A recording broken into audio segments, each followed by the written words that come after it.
Ancient civilizations the world over believed Earth to be the flat, immovable center of the universe, around which the heavens revolved daily cycles in perfect circles. This stable geocentric universe, proven true by experience and experiments, which reigned undisputed for thousands of years, adequately explaining all earthly and celestial phenomena, was violently uprooted, spun around, and sent flying through infinite space by a cabal of sun-worshipping theoretical astronomers.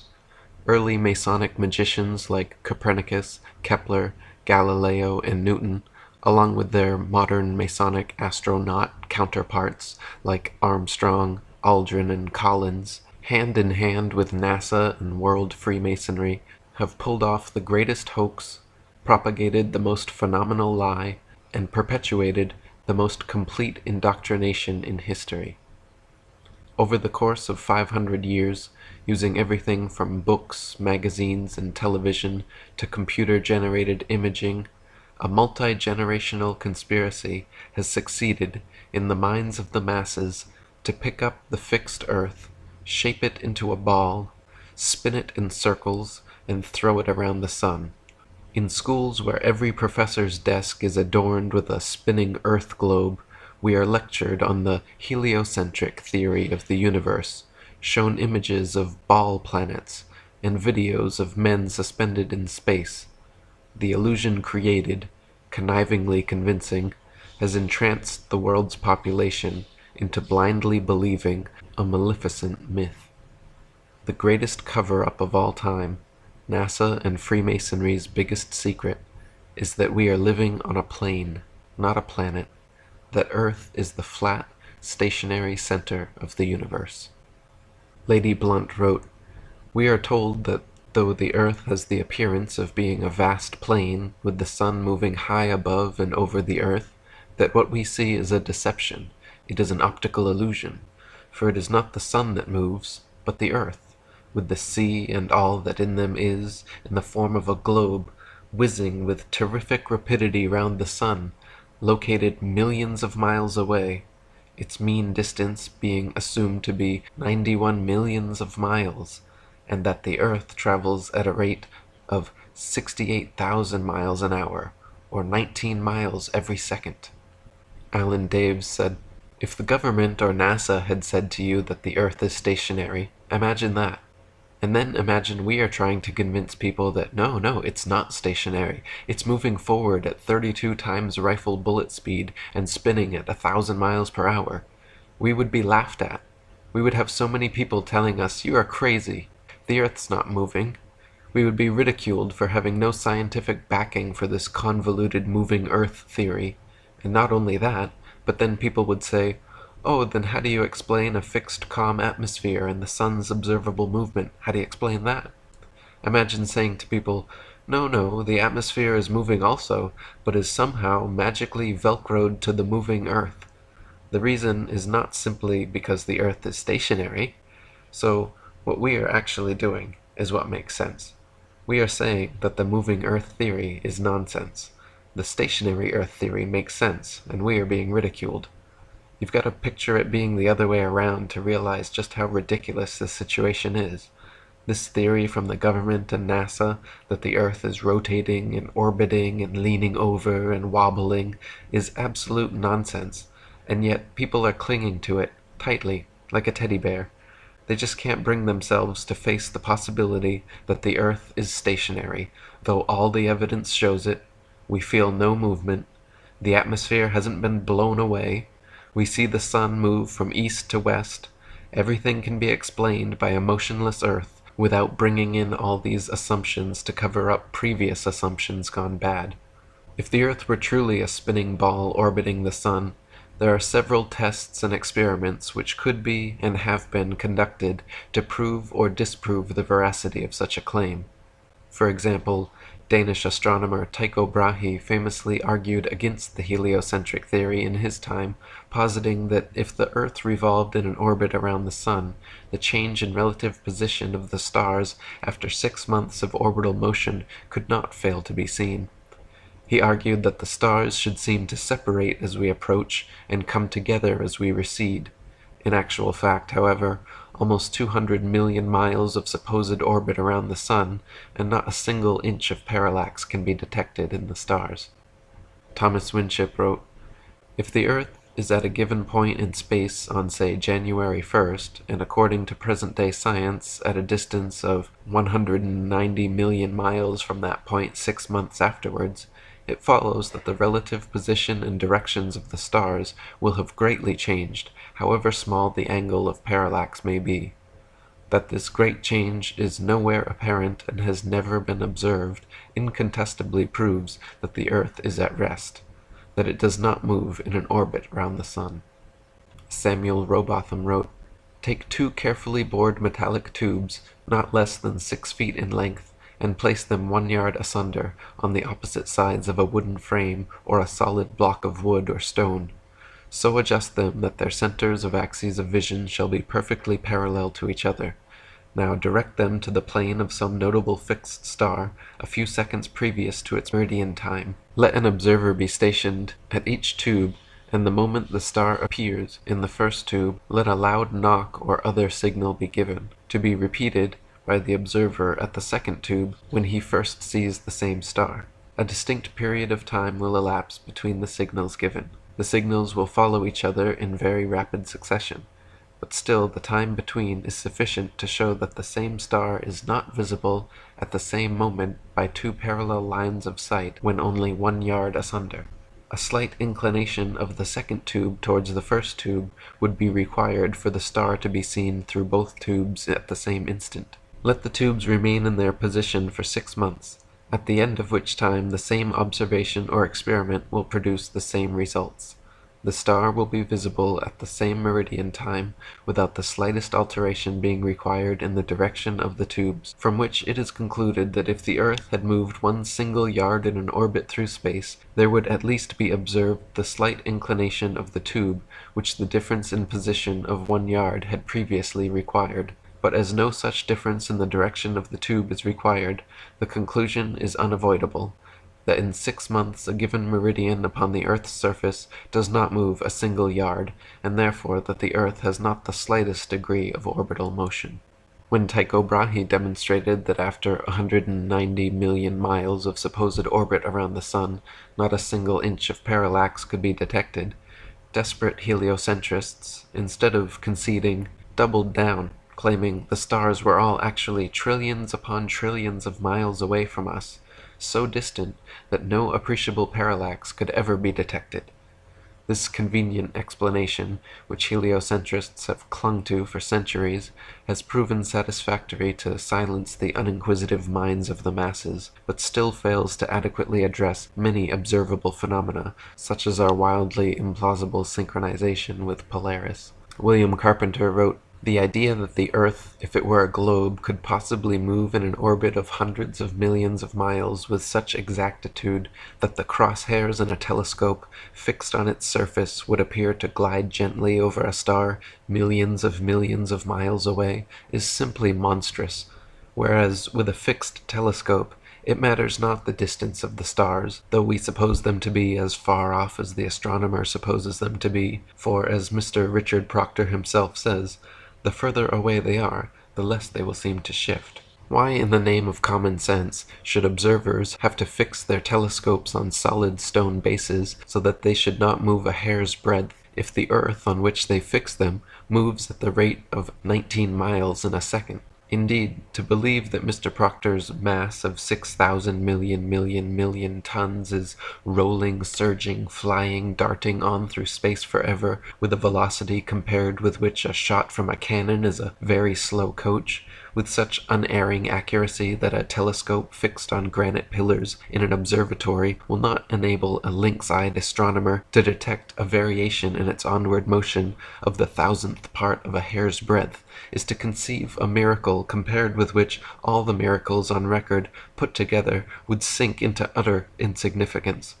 Captain R.J. Morrison, the late compiler of Zadkiel's Almanac, says, "We declare that this motion is all mere bosh, and that the arguments which uphold it are, when examined with an eye that seeks for truth, mere nonsense and childish absurdity." Another experiment repeatedly performed to disprove Earth's supposed rotation under our feet is firing cannonballs vertically and horizontally in all cardinal directions. If the Earth were truly spinning eastwards underneath us, as the heliocentric model suggests, then vertically fired cannonballs should fall significantly due west. In actual fact, though, whenever this has been tested, vertically fired cannonballs perfectly aimed with a plumb line, lit with a slow match, shoot upwards an average of 14 seconds ascending, 14 seconds descending, and fall back to the ground no more than 2 feet away from the cannon, sometimes directly back into the muzzle. If the Earth were actually spinning at the supposed rate of 600 to 700 miles per hour at the mid-latitudes of England and America, where the tests have been performed, the cannonballs should fall a full 8,400 feet, or over a mile and a half, behind the cannon. Again, at this point, instead of conceding, desperate heliocentrists triple down, claiming the reason cannonballs fall straight back is because the magical properties of gravity allow Earth to somehow drag the entire lower atmosphere in perfect synchronization with its axial spin, rendering even such breakneck speeds completely unnoticeable to the observer and unmeasurable by experimentation. This highly implausible, though clever and convenient explanation only holds for vertically fired cannons, however. If cannons are instead fired and measured in all cardinal directions, even the heliocentrists' atmospheric Velcro trump card becomes unplayable. North-south firing cannonballs establish a control, then east-firing cannonballs should fall significantly farther than all others, and west-firing cannonballs should fall significantly closer due to the supposed 1,000-mile-per-hour eastward rotation of the Earth. In actual fact, however, regardless of which direction cannons are fired, north, south, east, or west, the distance covered is always the same. Dr. Samuel Rowbotham wrote, "When sitting in a rapidly moving railway carriage, let a spring gun be fired forward, or in the direction in which the train is moving. Again let the same gun be fired, but in the opposite direction, and it will be found that the ball or other projectile will always go farther in the first case than in the latter. If a person leaps backward from a horse in full gallop, he cannot jump so great a distance as he can by jumping forward. Leaping from a moving sledge, coach, or other object backwards or forwards, the same results are experienced. Many other practical cases could be cited to show that any body projected from another body in motion does not exhibit the same behavior as it does when projected from a body at rest. Nor are the results the same when projected in the same direction as that in which the body moves, as when projected in the opposite direction, because, in the former case, the projected body receives its momentum from the projectile force plus that given to it by the moving body, and in the latter case, this momentum minus that of the moving body. Hence it would be found that if the Earth is moving rapidly from west to east, a cannon fired in due easterly direction would send a ball to a greater distance than it would if fired in a due westerly direction.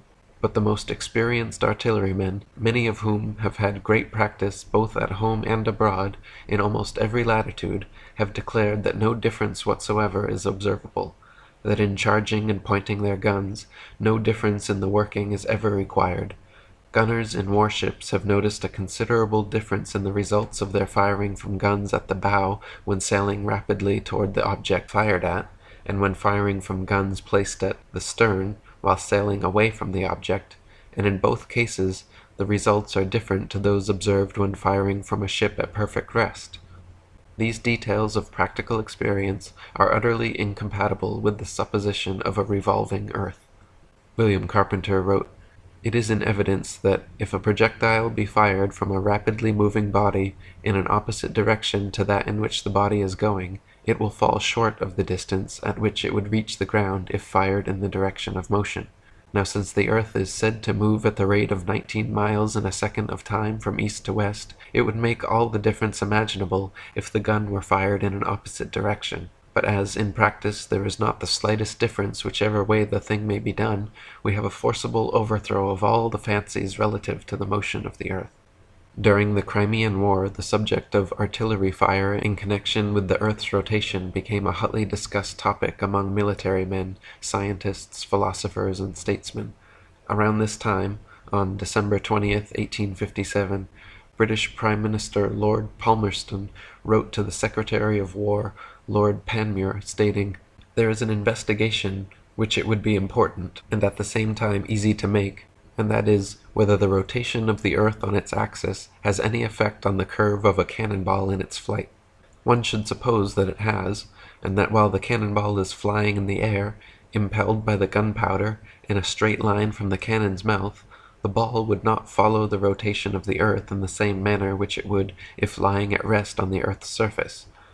If this be so, a ball fired in the meridional direction, that is to say, due south or due north, ought to deviate to the west of the object at which it was aimed, because during the time of flight that object will have gone to the east somewhat faster than the cannonball will have done. The trial might be easily made in any place in which a free circle of a mile or more radius could be obtained, and a cannon placed in the center of that circle, and fired alternately north, south, east, and west, with equal charges, would afford the means of ascertaining whether each shot flew the same distance or not. Several such experiments have since been performed and shown that projectiles fired in various directions on Earth's surface always cover comparable distances with no appreciable difference whatsoever. These results are entirely against the theory of a rotating, revolving world, and serve as direct empirical evidence for the stationary Earth. More evidence, similar to the cannonball experiment, is found in helicopters and airplanes. If the Earth were spinning several hundred miles per hour beneath our feet, helicopter pilots and hot air balloonists should be able to simply ascend straight up, hover, and wait for their lateral destinations to reach them. Since such a thing has never happened in the history of aeronautics, however, haughty heliocentrists must once again rely on Newton's magical atmospheric Velcro, claiming the lower atmosphere, up to an undetermined height, somewhere above the reach of helicopters, hot air balloons, and anything not built by NASA, is pulled perfectly along with the rotating Earth, rendering such experiments moot. Granting heliocentrists their atmospheric glue supposition helps them dismiss the results of vertically fired cannonball experiments, but does not and cannot help them explain away the results of horizontal cardinally fired cannonballs. Similarly, granting them their magic Velcro helps dismiss the results of hovering helicopter and hot air balloon experiments, but does not and cannot explain away the results of airplanes flying in cardinal directions.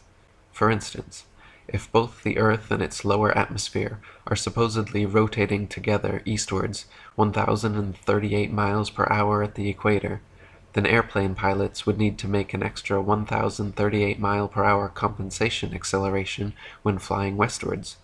North and southbound pilots would by necessity have to set diagonal courses to compensate. Since no such compensations are ever necessary, except in the imaginations of astronomers, it follows that the Earth does not move. Gabrielle Henriette wrote, "If flying had been invented at the time of Copernicus, there is no doubt that he would have soon realized that his contention regarding the rotation of the Earth was wrong, on account of the relation existing between the speed of an aircraft and that of the Earth's rotation. The distance covered by an aircraft would be reduced or increased by the speed of the rotation according to whether such aircraft traveled in the same direction or against it. Thus, if the Earth rotates, as it is said, at 1,000 miles an hour, and a plane flies in the same direction at only 500 miles, it is obvious that its place of destination will be farther removed every minute. On the other hand, if flying took place in the direction opposite to that of the rotation, a distance of 1,500 miles would be covered in 1 hour, instead of 500, since the speed of the rotation is to be added to that of the plane. It could also be pointed out that such a flying speed of 1,000 miles an hour, which is supposed to be that of the Earth's rotation, has recently been achieved, so that an aircraft flying at this rate in the same direction as that of the rotation could not cover any ground at all. It would remain suspended in mid-air over the spot from which it took off. Since both speeds are equal, there would, in addition, be no need to fly from one place to another situated on the same latitude. The aircraft could just rise and wait for the desired country to arrive in the ordinary course of the rotation, and then land. The heliocentric theory, literally flying in the face of direct observation, experimental evidence, and common sense, maintains that the ball Earth is spinning around its axis at 1,000 miles per hour, revolving around the Sun at 67,000 miles per hour, while the entire solar system rotates around the Milky Way galaxy at 500,000 miles per hour, and the Milky Way speeds through the ever-expanding universe at over 670 million miles per hour, yet no one in history has ever felt a thing. We can feel the slightest breeze on a summer's day, but never one iota of air displacement from these incredible speeds. Heliocentrists claim with a straight face that their ball Earth spins at a constant velocity, dragging the atmosphere in such a manner as to perfectly cancel all centrifugal, gravitational, and inertial forces, so we do not feel the tiniest bit of motion, perturbation, wind, or air resistance. Such backpedaling, damage control, reverse-engineered explanations certainly stretch the limits of credibility in the imagination, leaving much to be desired by discerning minds. David Wardlaw Scott wrote, "Dear reader, do you feel the motion? I trow not, for if you did, you would not so quietly be reading my book. I doubt not you have been, like myself, on a railway platform when an express train rushed wildly past at the rate of 65 miles per hour, when the concussion of the air almost knocked you down. But how much more terrible would be the shock of the Earth's calculated motion 1,000 times faster than the speed of the railway express." Thomas Winship wrote, "Let imagination picture to the mind what force air would have which was set in motion by a spherical body of 8,000 miles in diameter, which in 1 hour was spinning round 1,000 miles per hour, rushing through space at 65,000 miles per hour, and gyrating across the heavens. Then let conjecture endeavor to discover whether the inhabitants on such a globe could keep their hair on. If the earth globe rotates on its axis at the terrific rate of 1,000 miles per hour, such an immense mass would of necessity cause a tremendous rush of wind in the space it occupied. The wind would go all one way, and anything like clouds which got within the sphere of influence of the rotating sphere would have to go the same way. The fact that the earth is at rest is proved by kite flying.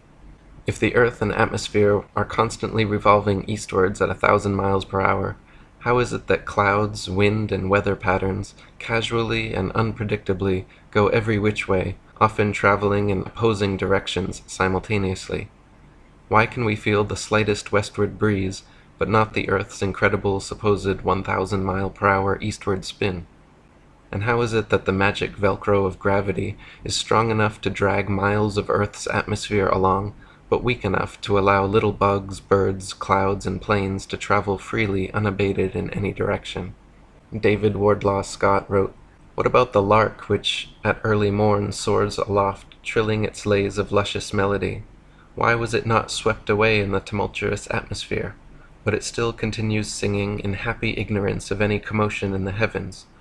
Who has not noticed on a calm summer day the thistledown floating listlessly in the air, and the smoke ascending straight as an arrow from the peasant's cottage? Would not such light things as thistledown and smoke have to obey the impulse and go with the earth also? But they do not." Dr. Samuel Robotham wrote, "If the atmosphere rushes forward from west to east continually, we are again obliged to conclude that whatever floats or is suspended in it at any altitude must of necessity partake of its eastward motion. A piece of cork or any other body floating in still water will be motionless, but let the water be put in motion in any direction whatever, and the floating bodies will move with it, in the same direction and with the same velocity. Let the experiment be tried in every possible way, and these results will invariably follow. Hence, if the earth's atmosphere is in constant motion from west to east, all the different strata which are known to exist in it, and all the various kinds of clouds and vapors which float in it, must of mechanical necessity move rapidly eastwards. But what is the fact? If we fix upon any star as a standard or datum outside the visible atmosphere, we may sometimes observe a stratum of clouds going for hours together in a direction the very opposite to that in which the earth is supposed to be moving. Not only may a stratum of clouds be seen moving rapidly from east to west, but at the same moment other strata may often be seen moving from north to south, or from south to north. It is a fact well known to aeronauts that several strata of atmospheric air are often moving in as many different directions at the same time.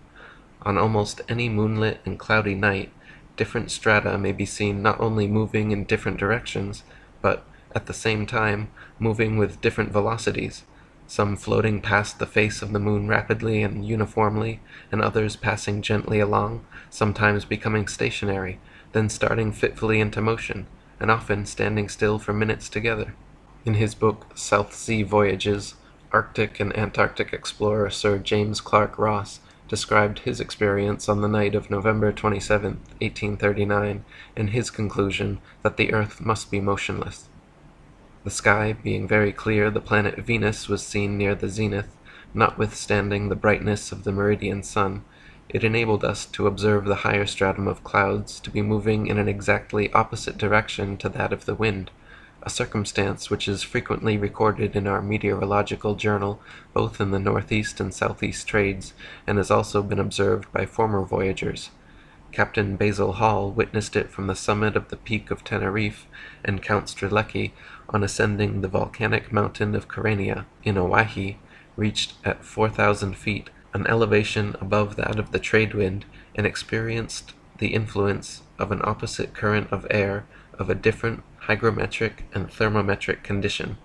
Count Strzelecki further informed me of the following seemingly anomalous circumstance: that at the height of 6,000 feet he found the current of air blowing at right angles to both the lower strata, also of a different hydrometric and thermometric condition, but warmer than the inner stratum. Such a state of the atmosphere is compatible only with the fact which other evidence has demonstrated, that the earth is at rest.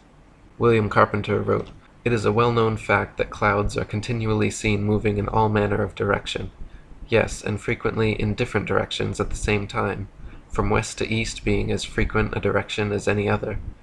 Now if the earth were a globe revolving through space west to east at a rate of 19 miles in a second, the clouds appearing to us to move towards the east would have to move quicker than 19 miles in a second to be thus seen, whilst those which appear to be moving in the opposite direction would have no necessity to be moving at all, since the motion of the earth would be more than sufficient to cause that appearance. But it only takes a little common sense to show us that it is the clouds that move, just as they appear to do, and that therefore the earth is motionless." Heliocentrists believe the world beneath their feet is spinning at a mind-numbing 1,038 miles per hour at the equator, while perfectly pulling the entire atmosphere along for the ride. Meanwhile, at the mid-latitudes of USA and Europe, they believe the world and atmosphere spin around 900 to 700 miles per hour, decreasing gradually all the way down to 0 miles per hour at the North and South Poles, where the stagnant atmosphere apparently never moves, completely escaping the grips of gravity's magic Velcro.